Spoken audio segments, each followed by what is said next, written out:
I don't think Tank's gonna pick Frank Martin, but if he did, he wouldn't fight me because I'm moving up. I'm not doing 140. I'm going 147. I can't make 140. I never even technically fought at 140. I fought every time at 143.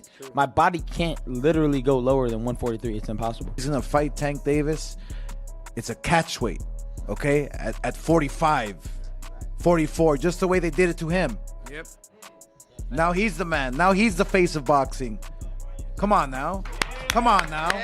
Ryan Garcia has confronted Gervonta Davis on Live, asking him for a rematch after he defeated Devin Haney. Meanwhile, opinions are flying like punches in the ring when it comes to the Devin Haney versus Ryan Garcia showdown. Even Teddy Atlas has shared his unique perspective. He tweeted, "No, I don't think it was all an act, but I do think in a way Ryan needed the craziness to get to the ring. And once there, he was bigger, faster, and stronger." He tweeted along with a photo of Garcia knocking down Haney. Garcia made history by becoming the inaugural fighter to overcome Haney, achieving a rare feat by scoring multiple knockdowns against him. Atlas delved into the intricacies behind Garcia's seemingly effortless victory, proposing various theories to decipher his remarkable accomplishment. Atlas added, "Crazy thing in Crazy Night is Garcia only fought in certain RDs and spots, and that actually served him. It made Haney get a false sense of security and caught by surprise at times. Haney's approach is not what it usually is. Walked in, no jab, looking for big shots. That's not him, not his style. To steal terms from Floyd, they thought it would be easy money." Prior to the bout, Atlas stood among the chorus advocating for Garcia's mental assessment. Before proceeding with the fight, Garcia's erratic and contentious conduct in the weeks preceding the match comprised numerous insinuations of harm towards Garcia and insinuations of external manipulation. After the fight, Atlas commented on the large weight discrepancy, over 3 pounds. He said, "Making weight for Haney drained him, and not making it for Garcia helped him. And the craziness leading up hurt Haney because they looked past Ryan,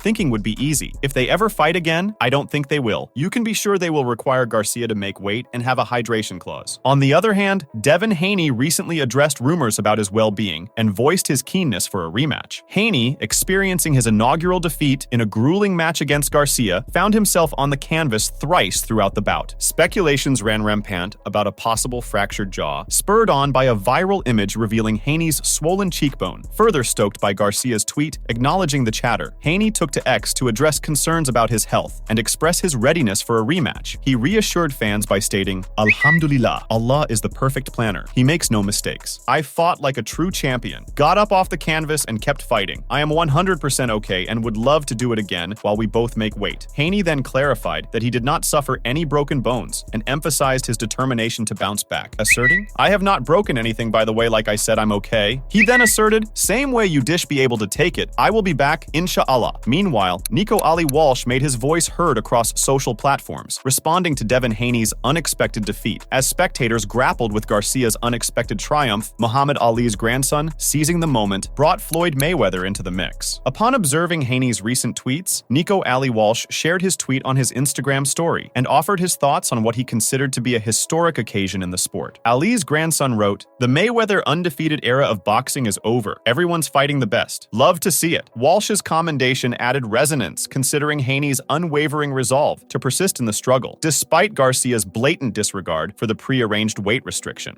Nevertheless, Caleb Plant holds a different perspective on losses, seeing them as insignificant. The following day, he sought support from Roberto Duran to justify his stance to X. Plant wrote, "We have to stop acting like a loss means a fighter sucks though. You all miss the golden era where everyone fought everyone, but back then all great fighters had losses, had been stopped. Duran quit in the middle of a fight. Does he sucks? Shout out to both for making it a great night." Despite Garcia's failure to meet the weight limit, disqualifying him from stripping Haney of his WBC junior welterweight title, his triumph left the title up for grabs as Haney faced his inaugural defeat. Sunday morning brought a moment of heartfelt support for Haney from his steadfast companion, who has been there through his ascent to boxing stardom. In an Instagram live session aired on Sunday, Bill, Devin's father, defended his son amidst the torrent of criticism following Saturday's match. "I did always say that I believed that Ryan Garcia was a good fighter. We were 3-3 with him. I think he's an even better TikToker or influencer or whatever because he fooled you guys. The elder Haney called Devin the best son in the world and said he loved him to death as he tried to lift the 25-year-old's spirits following his first ever professional loss. Bill stoked the fire before Saturday's showdown by boldly claiming that Devin would end Garcia in the ring. However, despite Devin's strong start, Garcia turned the tables with a decisive knockdown in the 7th round, securing his victory well before the final bell chimed for round 12. But the one thing is that my son is the best son in the world to me, and I love him to death. I'll continue to go in bat for him. I'll continue to stay outside. Following Haney's humbling defeat, Bill announced his desire for a rematch between Garcia and his son. However, orchestrating this rematch will require careful coordination, as Garcia aims to face off against Jaron Ennis, Conor Benn, Gervonta Davis, and possibly other opponents before contemplating another showdown with his long-standing rival, Devin. Definitely want a rematch.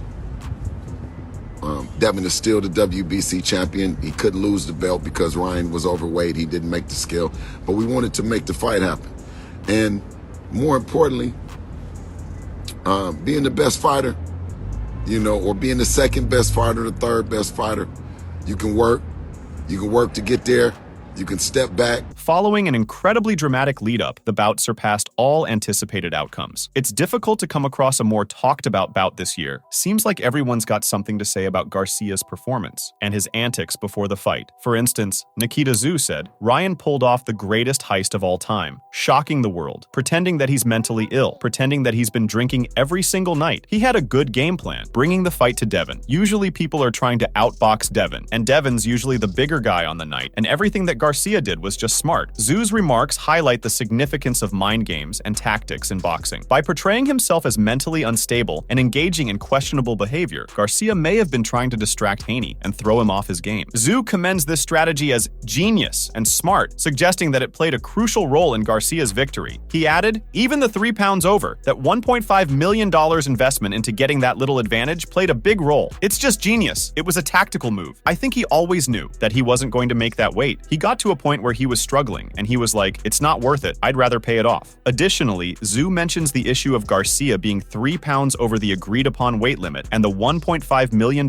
penalty he had to pay. He views this as a tactical move on Garcia's part, indicating that Garcia may have intentionally missed weight to gain an advantage. He added, "But I think it was a smart move by them. I'd never let an opponent do that. If they don't make the weight, then there's no fight." Meanwhile, Matteo Tapia's perspective echoes the sentiment that boxing is not just about physical prowess, but also about mental strategy and gamesmanship. He acknowledges Garcia's ability to deceive and manipulate perceptions, describing it as a mind game. Tapia said, "I didn't think Garcia was going to do that, but that's boxing. That's why we have to be prepared. I think he did well fooling the whole world. I guess it's just a little mind game he played." Tapia highlights the unpredictability of the sport and emphasizes the importance of being mentally prepared for any tactics an opponent might employ. He credits Garcia for successfully fooling not just Haney, but also the entire boxing world with his pre-fight antics. He added, "You can never underestimate someone like that too. He's always had power. I just think Haney got caught with a good shot and that was it." Meanwhile, Mason Smith's reaction encapsulates the unpredictability and excitement that boxing fans love about the sport. His enthusiasm for the Garcia versus Haney fight is palpable, describing it as the most exciting fight he's seen in a long time. He said, "Every time Garcia dropped him, I literally jumped up and nearly hit the roof. I was so excited. It was the most exciting fight I've watched in such a long time." Smith admits to underestimating Garcia's ability, like many others, expecting Haney to win based on his perceptions and possibly the general consensus. This highlights the element of surprise and the importance of not underestimating any fighter, regardless of their pre-fight antics or the opinions of experts. He added, "I thought Garcia was just incredible. I thought Haney was going to win that. All the guys at the gym asked me who's going to win. I said, Haney, no doubt. That's the beauty of the sport. Anything can happen at night." Moreover, Smith attributes Garcia's success to his strength, suggesting that Garcia's power played a significant role in the outcome of the fight. He mentions that once Garcia landed the first few punches and secured the initial knockdown, Haney seemed to struggle and was smoked from that point onward. He said, "I think Garcia was just strong. A lot stronger than Haney, and once he landed one or two, I think after the first knockdown, he sort of smoked from there." Glenn Jennings, Tim Tszyu's manager, offers a perspective that many boxing enthusiasts share: the sheer excitement and unpredictability of the Garcia versus Haney fight. He emphasizes the pleasure of witnessing two skilled fighters fighters go head-to-head, showcasing their talent and determination in the ring. He said, "Like the rest of the world, it was an absolute pleasure to watch, to see two guys go at it as they did, and to see Ryan Garcia pull that out of the bag." Jennings praises Garcia's ability, highlighting his natural power as a significant factor in his victory. He suggests that Garcia's power was a decisive element that even a gifted fighter like Devin Haney struggled to counter effectively. He added, "I think it just once again reiterates that when you've got that natural power, it's very hard to combat, even for a gifted fighter like Devin Haney. When you get hit, you get hit." Furthermore, Jennings expresses optimism about the impact of such a compelling fight on the sport of boxing as a whole. He believes that this fight is great for boxing. He said, "Great for boxing, terrific for boxing, and I hope it resonates throughout the world that there's still great fights to be made." Meanwhile, UFC bantamweight champion Sean O'Malley had hinted before that the only UFC-sanctioned fight he would consider would be against Ryan Garcia. In a recent statement, O'Malley voiced his disapproval of the winner of the match for employing an illicit technique in boxing. O'Malley mentioned his intention to reach out to UFC CEO Dana White to set up a match against Garcia. However, Garcia's victory over Devin Haney seems to have left the bantamweight champion feeling let down. O'Malley posted a funny video of himself practicing with his trainer, Tim Welch, on social media.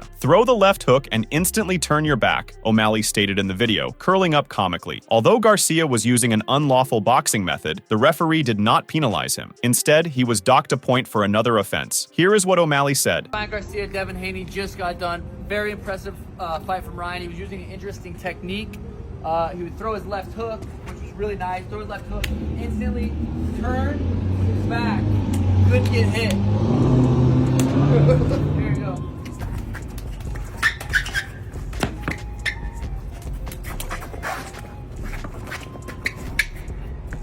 Good fight.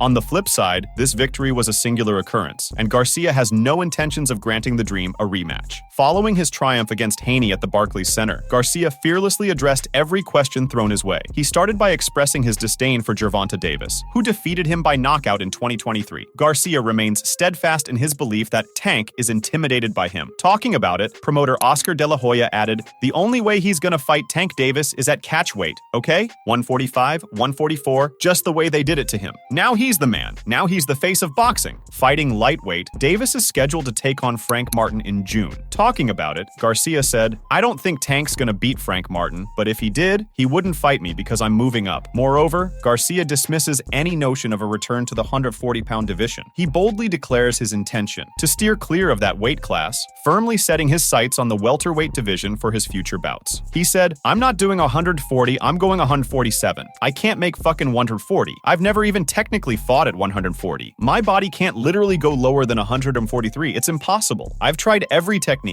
After exiting the arena and heading towards the van bound for his hotel, King Rai decided against a rematch with Haney. Instead, he entertained the idea of facing Jaron Boots Ennis, the IBF welterweight champion. "All right, let's do it with Boots," Garcia declared, and if it comes to fruition, represents a bigger challenge because of the power of his fists. Meanwhile, Tim Bradley, a former world champion who is now a boxing analyst, was severely mistaken when he chose Devin Haney to fight Ryan Garcia last Saturday night. Bradley boldly declared pre-match that should Ryan emerge victorious against WBC light welterweight champion Haney, he'd consider hanging up his commentator's hat. Yet, as fate would have it, Bradley's prediction fell flat, sparking a fervor among social media circles, urging him to stand by his words and gracefully bow out from the commentary scene. Tim said, "If somehow Ryan Garcia pulls off the upset, oh my gosh, I might as well quit commentary and leave the game alone. I'm not going to lie because I just don't see it happening." Bradley fell into the same trap as numerous casual boxing enthusiasts, believing that Haney was a genuine gold standard, especially after his victories against Regis Prograis and Vasily Lomachenko.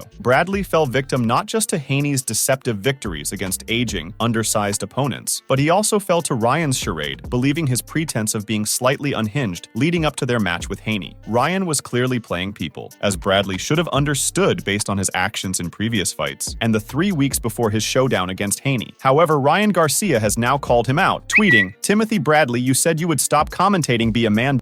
Meanwhile, professional boxer Benjamin Hussein provides a mixed review of the Garcia versus Haney fight, encapsulating the conflicting emotions many fans felt while watching the bout. He describes the fight as terribly entertaining, indicating that despite any technical flaws or issues, the overall excitement and drama of the match were compelling enough to hold his attention and keep him engaged. He said, "I thought it was terribly entertaining. I thought it was great, but it was also bad, but I enjoyed it. Garcia came in big, and I think size played a major factor in that fight. I honestly do. Hussein then delves into the technical aspects of the fight, pointing out what he believes were pivotal factors in Garcia's victory. He attributes Garcia's success largely to his size, suggesting that his physical advantage played a significant role in the outcome of the fight. He added, Devin looked a bit weird just throwing 1-2s, and he wasn't throwing a lot. He got hurt in the first round, and then he pulled off. Danilo Criotti captures the essence of the unpredictability and drama that makes boxing such a captivating sport for fans worldwide. He acknowledges the surprise element of the Garcia versus Haney fight, emphasizing how the unexpected nature of the sport keeps audiences on the edge of their seats. He said, boxing is a beautiful sport, so unpredictable. Nobody saw that coming. Criotti suggests that Garcia's pre-fight antics, which included behavior that made him appear not ready and crazy, may have been a deliberate strategy to deceive his opponent and the public. By lowering expectations and possibly lulling Haney into a false sense of security, Garcia may have gained a tactical advantage that ultimately contributed to his victory. He added, I think Ryan Garcia trolled everyone, making himself look not ready, crazy, and obviously Devin Haney put his guard slightly lower, and that's what happens in boxing. George Rose perfectly captures the essence of what makes boxing so exhilarating and unpredictable. His comments highlight the transformative power of a single punch in a fight, emphasizing how a single moment can drastically alter the course of the bout. In the case of the Haney-Garcia fight, Garcia's decisive punch served as a game changer that shifted the momentum in his favor. George Rose said, it was amazing. I love boxing for the fact that one punch can absolutely change anything. And what happened in the Haney-Garcia fight was that Garcia landed it, changed everything. Rose's vivid description of his own reaction, jumping out of his seat in shock and excitement, reflects the emotional intensity that boxing can evoke in fans. His disbelief at seeing a skilled and highly regarded boxer like Haney being dominated by Garcia further underscores the unpredictability of the sport and the capacity for underdogs to defy expectations. He said, I was out of my seat for most of the fight. When he landed that first punch, my natural reaction was to jump up, and I was like, holy shit.